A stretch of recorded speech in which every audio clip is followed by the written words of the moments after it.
ನಮಸ್ತೆ ಬಲಿಷ್ಠ ಭೂಮಿ ಭಾರತದ ಬಂಧುಗಳಿಗೆ ವಾಸ್ತುಭವನ್ ವಾಸ್ತುಭೇದ ವಿಜ್ಞಾನ ಯೂಟ್ಯೂಬ್ ಚಾನಲ್ಗೆ ಸ್ವಾಗತ ಸುಸ್ವಾಗತ. ಶನಿವಾರ ಆದರೆ ಸಾಧಾರಣವಾಗಿ ಏನು ಮಿಸ್ಟೇಕ್ಸ್ಗಳೇನಾಗ್ತಾ ಇರುತ್ತೆ ವಾಸ್ತು ಮೂಲಕ, ಅದ್ರ ಮೂಲಕ ವಾಸ್ತುವಿನಲ್ಲಿ ಆಗುವಂಥ ಮಿಸ್ಟೇಕ್ಸ್ಗಳಿಗೆ ಅದರಿಂದ ಆಗುವಂಥ ದುಷ್ಪರಿಣಾಮಗಳೇನು, ಅದರಿಂದ ಯಾವ ರೀತಿ ನಾವು ತಡೆಗಟ್ಟಬಹುದು ಅನ್ನೋದ್ರ ಬಗ್ಗೆ ನಾನು ತಿಳಿಸ್ತಾ ಹೋಗ್ತೀನಿ. ಓಕೆ, ಅದಾದಮೇಲೆ 2 ಪ್ರಶ್ನೆಗಳನ್ನು ತೊಗೊಳ್ತಾ ಇದ್ದೇನೆ. ಅದರಲ್ಲಿ ಒಂದು ಅಂತಂದರೆ ಮಾಸ್ಟರ್ ಬೆಡ್ರೂಮಲ್ಲಿ ವಾರ್ಡ್ರೋಬ್ ಎಲ್ಲಿರಬೇಕು ತಿಳಿಸ್ತೀನಿ. ಅಗ್ನಿಮೂಲೆಯಲ್ಲಿ ಬೋರ್ವೆಲ್ ಇದ್ದರೆ ಏನಾಗುತ್ತೆ ಅದು ತಿಳಿಸ್ತೀನಿ. ಪ್ರಶ್ನೆ ಕೇಳಿದ್ದಾರೆ, ಆ ಪ್ರಶ್ನೆಗಳ ಮೇಲೆ ಉತ್ತರಗಳನ್ನು ಕೊಡ್ತಾ ಹೋಗ್ತಾ ಇರ್ತೀನಿ. ಮೊಟ್ಟಮೊದಲಾಗಿ ಅಗ್ನಿಮೂಲೆಯಲ್ಲಿ ಬೋರ್ವೆಲ್ ಇದ್ದರೆ ಪರಿಹಾರ ಏನು ಅಂತ ಕೇಳ್ತಾ ಇದ್ದಾರೆ. ಇದು ಸೌತ್ ಈಸ್ಟು, ಈ ಭಾಗದಲ್ಲಿ ಏನಾದರೂ ಬೋರ್ವೆಲ್ ಇದೆ ಅಂತಂದಾಗ ಏನಾಗುತ್ತೆ, ಸಾಧಾರಣವಾಗಿ ಏನಾಗುತ್ತೆ ಅಂದರೆ ಈ ಭಾಗದಲ್ಲಿ ಬಂದಾಗ ಜಲತತ್ವವನ್ನು ನಾನು ತಂದಂಗೆ ಆಯಿತು. ಇದು ಏನಾಗುತ್ತೆ, ಅಗ್ನಿ ತತ್ವ ಇರೋವಂಥದ್ದು ಸೌತ್ ಈಸ್ಟಲ್ಲಿ ನಾನು ಜಲತತ್ವ ತಂದಾಗ ಏನಾಗುತ್ತೆ, ಅದೆರಡರ ಮಧ್ಯೆ ಫ್ರಿಕ್ಷನ್ ಆಗಿ ಏನಾಗುತ್ತೆ, ಮನೆಯಲ್ಲಿ ಶುಭ ಕಾರ್ಯಗಳು ನಡೆಯೋದಕ್ಕೆ ಬಹಳನೇ ತೊಂದರೆ ಆಗುತ್ತೆ ಅಂತ ಹೇಳ್ತಾರೆ. ಹಾಗಿದ್ದಾಗ ಏನಪ್ಪ ಪರಿಹಾರ ಅಂತಂದಾಗ ಮೊಟ್ಟಮೊದಲಾಗಿ ವಾಸ್ತುವಿನ ಪ್ರಕಾರ ಒಂದು ಪರಿಹಾರವನ್ನು ಸೂಚಿಸ್ತೀವಿ. ಏನು ಅಂತಂದಾಗ ಈ ಬೋರ್ವೆಲ್ ಏನಿರುತ್ತಲ್ಲ ನೋಡಿ, ಈಗ ಬೋರ್ವೆಲ್ ಪೈಪ್ ಏನಿರುತ್ತಲ್ಲ, ಈ ಬೋರ್ವೆಲ್ ಪೈಪ್ಗೆ ಇದಕ್ಕೆ ಒಂದು 6 ರೌಂಡ್ ಕಾಪರಲ್ಲಿ ಅಂದರೆ ಕಾಪರ್ ತಂತಿಯನ್ನು ಅದನ್ನು ಸುತ್ತೋದ್ರಿಂದ ಒಂದು ಪರಿಹಾರ ಕಡಿಮೆ ಆಗುತ್ತೆ ಅಂತ ಹೇಳ್ತಾರೆ. ಅಂದರೆ ಅದರ ದುಷ್ಪರಿಣಾಮ ಕಡಿಮೆ ಆಗುತ್ತೆ ಅಂತ ಹೇಳ್ತಾರೆ. ಮತ್ತೊಂದು, ಇದರ ಚೇಂಬರ್ ಪ್ಲೇಟ್ ಏನಿರುತ್ತಲ್ಲ, ಬೋರ್ವೆಲ್ ಮಾಡಿದ್ಮೇಲಿಂದ ಒಂದು ಚೇಂಬರ್ ಕಟ್ಟಿರ್ತೀವಿ, ಅದಕ್ಕೆ ಆ ಚೇಂಬರ್ಗೆ ಒಂದು ಚೇಂಬರ್ ಪ್ಲೇಟ್ ಇರುತ್ತೆ. ಆ ಚೇಂಬರ್ ಪ್ಲೇಟ್ ಮೇಲೆ ಏನಾಗುತ್ತೆ, ಸಾಧಾರಣವಾಗಿ ನಾವು ಇದನ್ನು ರೆಡ್ ಕಲರ್ ಪೇಂಟ್ ಮಾಡ್ಕೊಳಕ್ಕೆ ಹೇಳ್ತೀವಿ ನಾವು ಅದನ್ನು. ರೆಡ್ ಕಲರ್ ಪೇಂಟನ್ನು ಮಾಡೋದ್ರಿಂದ ಏನಾಗುತ್ತೆ, ಇಲ್ಲಿಗೆ ಅಗ್ನಿ ತತ್ವ ಜಾಸ್ತಿ ಆಗುತ್ತೆ. ಹೀಗಾಗೋದ್ರಿಂದ ಇಲ್ಲಿ ಅಗ್ನಿ ತತ್ವ ಬ್ಯಾಲೆನ್ಸ್ ಆಗ್ತಾ ಹೋಗುತ್ತೆ. ಅಂದರೆ ಕಡಿಮೆ ಆಗಿರೋಂಥ ಅಗ್ನಿ ತತ್ವವನ್ನು ಜಾಸ್ತಿ ಮಾಡಿ ಏನು ಮಾಡ್ತೀವಿ, ಬ್ಯಾಲೆನ್ಸ್ ಮಾಡ್ಕೊಳ್ತೀವಿ. ಹೀಗೆ ಮಾಡ್ಕೊಳ್ಳೋದ್ರಿಂದ ಮತ್ತು ಈ ಭಾಗದಲ್ಲಿ ಎಲ್ಲರೂ ಸಾಧ್ಯ ಆಯಿತು ಅಂತಂದರೆ ಒಂದು ರೆಡ್ ಕಲರ್ ಬಲ್ಪನ್ನು 24/7 ಉರಿಯೋ ರೀತಿಯಲ್ಲಿ ಮಾಡ್ಕೊಂಡ್ಬಿಟ್ಟಾಗ ಏನಾಗುತ್ತೆ ಅಂದರೆ ಈ ಜಲತತ್ವದ ದುಷ್ಪರಿಣಾಮ ಅಗ್ನಿ ತತ್ವದಲ್ಲಿ ಆಗುವಂಥದ್ದನ್ನು ಕಡಿಮೆ ಮಾಡ್ತಾ ಹೋಗಬಹುದು ಅಂತ ತಿಳಿಸುತ್ತೆ ವಾಸ್ತು. ಇದನ್ನು ಹೀಗೆ ಮಾಡ್ಕೊಳ್ಳೋದ್ರಿಂದ ನಿಮಗೆ ಮನೆಯಲ್ಲಿ ಶುಭ ಕಾರ್ಯಗಳು ಆಗ್ತಾ ಇರುತ್ತೆ ಮತ್ತು ಅಲ್ಲಿ ಬರುವಂಥ ಶುಕ್ರನ ಪ್ರಭಾವ ಹೆಚ್ಚಾಗ್ತಾ ಹೋಗುತ್ತೆ ಅಂತ ಅನ್ನೋದು ವಾಸ್ತು ತಿಳಿಸುತ್ತೆ. ಓಕೆ, ಯಾರು ಪ್ರಶ್ನೆ ಕೇಳ್ತಾರೋ ಅವರಿಗೆ ಇದು ಉತ್ತರ. ಮತ್ತೊಬ್ರು ಏನು ಕೇಳ್ತಾ ಇದ್ದಾರೆ, ಮಾಸ್ಟರ್ ಬೆಡ್ರೂಮಲ್ಲಿ ವಾರ್ಡ್ರೋಬ್ ಎಲ್ಲಿರಬೇಕು ಅಂತ ಕೇಳ್ತಾ ಇದ್ದಾರೆ. ಮಾಸ್ಟರ್ ಬೆಡ್ರೂಮ್ ಎಲ್ಲಾನ ಇಟ್ಕೊಳ್ಳಿ. ಓಕೆ, ನಿಮಗೆ ಸೌತ್ ಈಸ್ಟಲ್ಲಾದರೂ ಬಂದಿರ್ಬೋದು, ಸೌತಲ್ಲಾದರೂ ಬಂದಿರಬಹುದು, ಸೌತ್ ವೆಸ್ಟಲ್ಲಾದರೂ ಬಂದಿರಬಹುದು. ಸಾಧಾರಣವಾಗಿ ಈ 3 ಭಾಗಗಳಲ್ಲಿ ಹೇಳ್ತಾ ಇರ್ತೀವಿ. ಏನು, south west first, south second, south west, ತದನಂತರ ಸೌತ್ ಈಸ್ಟಲ್ಲೂ ಬರಬಹುದು. ಆದರೆ ಫಸ್ಟ್ ಪ್ರಿಫರೆನ್ಸ್ ಇದಕ್ಕೆ ಕೊಡುವಂಥದ್ದು.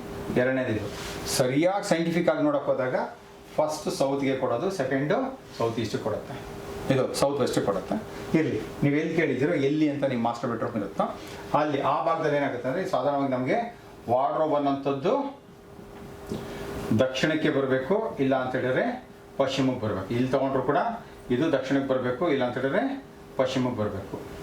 ಯಾಕೆ ಅಂತಂದರೆ ದಕ್ಷಿಣ ಮತ್ತು ಪಶ್ಚಿಮ ಹೆವಿಯಾಗಿರಬೇಕು ಅಂತಂದಾಗ ಏನು ಮಾಡ್ತೀವಿ, ವಾರ್ಡ್ರೋಬನ್ನು ಮಾಡ್ತೀವಿ. ವಾರ್ಡ್ರೋಬನ್ನು ಮಾಡಿದಾಗ ಏನಾಗುತ್ತೆ, ಇದರ ಥಿಕ್ನೆಸ್, ಓಕೆ, ಘನ ಅದು ಜಾಸ್ತಿ ಆಗುತ್ತೆ. ಯಾವಾಗ ಅಲ್ಲಿ ಥಿಕ್ನೆಸ್ ಜಾಸ್ತಿ ಆಗುತ್ತೋ ಇಲ್ಲಿಂದ ಬರುವಂಥ ಸೂರ್ಯನ ರಶ್ಮಿಯಿಂದ ಬರುವಂಥ ದುಷ್ಪರಿಣಾಮ ಮನೆಯಲ್ಲಿ ಇಲ್ಲಿ ಮಲಗಿರುವಂಥ ವ್ಯಕ್ತಿಗಳಿಗೆ ಕಡಿಮೆ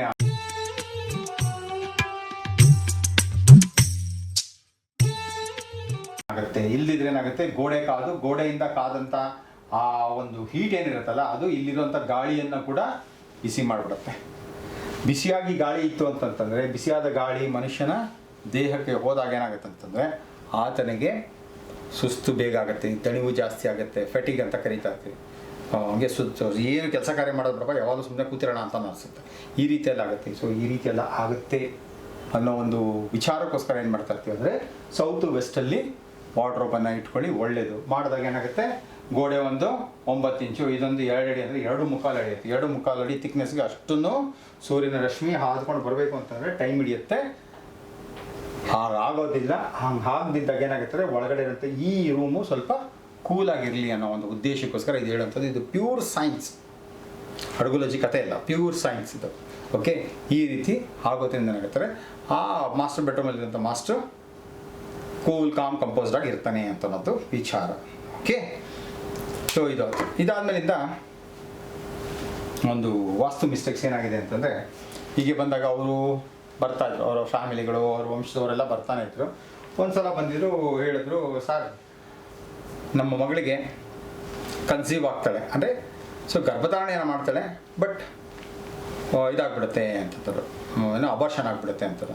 ಎಷ್ಟು ಸಲ ಆಯಿತು ಅಂದ್ರೆ, ಸರ್ ಈಗಾಗಲೇ ಒಂದು 3 ಸಲ ಹಂಗೆ ಆಗೋಯ್ತು, ಹಾಗಾಗಿ ಯಾರೋ ಹೇಳಿದ್ರು, ನಿಮ್ಮ ಬಗ್ಗೆ ಹೇಳಿದ್ರು, ಎಲ್ಲ ಹೇಳ್ತಾಯಿದ್ರು. ಸೊ ಈಗಾಗಲೇ ನಮ್ಮ ಸುಮಾರು ನಮ್ಮ ವಂಶಸ್ಥರಲ್ಲಿ ಸಾಕಷ್ಟು ಜನ ಬಂದು ನಿಮ್ಮ ಹತ್ರ ಬಂದು ಪರಿಹಾರ ತೊಗೊಂಡೋಗಿದ್ದಾರೆ, ಹಾಗಾಗಿ ನಿಮ್ಮನ್ನೇ ಸಜೆಸ್ಟ್ ಮಾಡಿದ್ರು, ನಾವು ನಿಮ್ಮ ಹತ್ರ ಬರ್ತಾ ಇದ್ದೀವಿ, ದಯವಿಟ್ಟು ಇದು ಹೇಳಿ ಅಂತ ನಾನು ಹೇಳಿದೆ. ಇಲ್ಲ, ಮನೆ ಡ್ರಾಯಿಂಗ್ಸ್ ಎಲ್ಲ ಬೇಕು, ಮಾಡಬೇಕು, ಅದೆಲ್ಲ ಚೆಕ್ ಮಾಡಬೇಕು ಅಂತ. ಯಾಕೆ ಅಂತಂದಾಗ ಆ ಸಂದರ್ಭದಲ್ಲಿ ನಾವು ಏನೇನು ಚೆಕ್ ಮಾಡ್ತೀವಿ ಅಂತಂದರೆ, ಹೆಚ್ಚಾಗಿ ಏನು ಮಾಡ್ತೀವಿ, ಈ ಈಸ್ಟ್ ಆಫ್ ನಾರ್ತ್ ಈಸ್ಟು ಮತ್ತು ನಾರ್ತ್ ಈಸ್ಟು ಈ ಭಾಗವನ್ನು ಹೆಚ್ಚಾಗಿ ಚೆಕ್ ಮಾಡ್ತೀವಿ.